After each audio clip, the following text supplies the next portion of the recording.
Salut à tous et bienvenue dans cette présentation. Moi c'est Jonas, on se retrouve rapidement pour voir ensemble la notion des trunking. Je rappelle que dans les vidéos précédentes, nous avons eu à comprendre ce que c'est qu'un VLAN. Nous les avons configurés aussi sur les commutateurs Cisco. Nous avons vu comment affecter les ports aux différents VLAN créés et nous avons mis un plan d'adressage pour faire fonctionner ces VLAN. Aujourd'hui, ce concept de trunking marche de pair avec les VLAN. Pour ceux-là qui connaissent déjà quelque chose sur ce de quoi il s'agit aujourd'hui, je leur dis merci et je leur demande quand même de suivre aussi cette vidéo ensemble avec nous. Et pour ceux-là qui sont étrangers à ces concepts, je leur demande de ne pas quitter cette vidéo, de rester concentrés car nous allons essayer d'avoir des bonnes choses. C'est quoi un trunking de VLAN?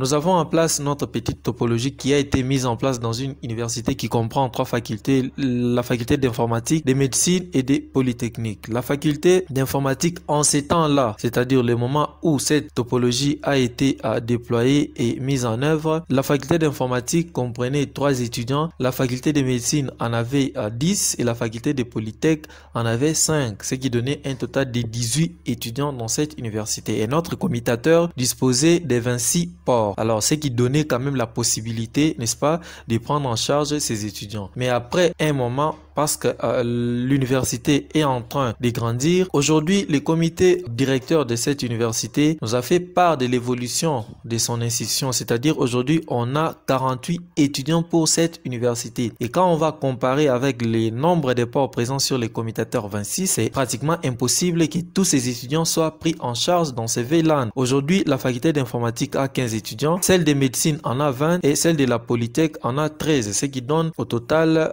48 étudiants à prendre en charge. Or, notre commutateur ne dispose que 26 ports. Alors, que faire? Nous, en tant qu'administrateurs réseau, nous avons été contactés par le comité directeur de l'université et nous leur avons proposé ce qui suit. Nous allons payer un autre commutateur qui a aussi 26 ports. Avec les 26 du premier commutateur, si nous essayons de faire la sommation, on aura 52 ports. Alors, 52 ports face à 48 étudiants, nous sommes dans les bons. Pourquoi? Parce que tous ces étudiants seront pris en charge. Raison pour laquelle nous avons dupliqué cette configuration de VLAN sur un autre commutateur. Alors, comment nous allons interconnecter ces deux commutateurs? C'est là que se trouve notre problème. La toute petite idée qui peut nous passer à l'esprit en première position, c'est de mettre une liaison, n'est-ce pas, entre ces deux commutateurs. Cette liaison est-elle de type droit ou de type croisé? Je vous pose cette petite question pour être sûr que vous suivez mes vidéos et j'attends vos réponses dans les groupes Telegram pour lesquels vous allez trouver le lien dans la description. Le premier câble que nous allons mettre entre les deux commutateurs pour être connectés, ça va transiter les trafics du VLAN 10 qui quitte le switch 1 vers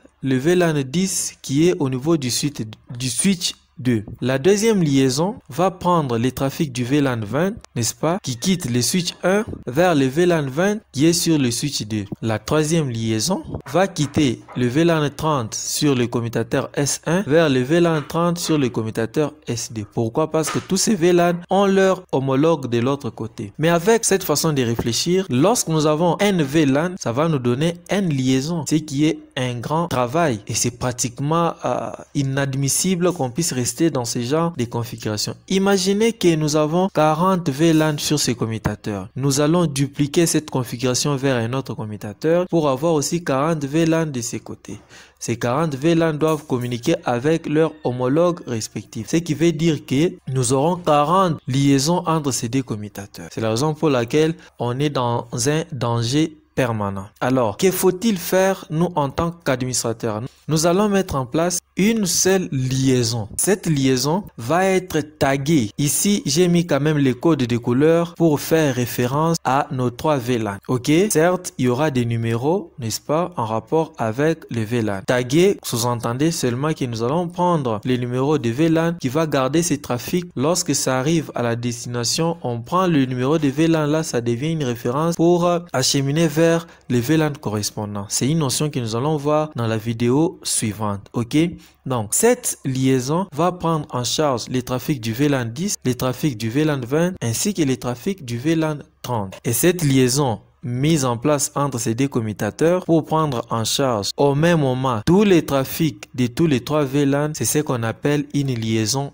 trunk. Et l'effet de déployer cette liaison, c'est ça qu'on appelle les trunking. Donc les amis, rien de mystique, rien de compliqué, c'est justement ça. Nous allons arrêter les bavardages pour aller rapidement, n'est-ce pas, dans notre topologie qui est sur paquet tracer. C'est ici que nous allons taper toutes les commandes pour rendre possible cette notion de trunking et pour voir comment sur une seule liaison, n'est-ce pas, le trafic va quitter un commutateur vers un autre sans que ce trafic puisse interférer, ok, bien qu'il soit sur une seule liaison. Donc voilà les gars, nous allons nous arrêter par ici. Je vous demande de vous abonner sur ma chaîne, de partager toutes ces vidéos et de poser toutes les questions possibles, n'est-ce pas, dans notre groupe Telegram. Vous trouverez les liens dans la description. Merci et au revoir.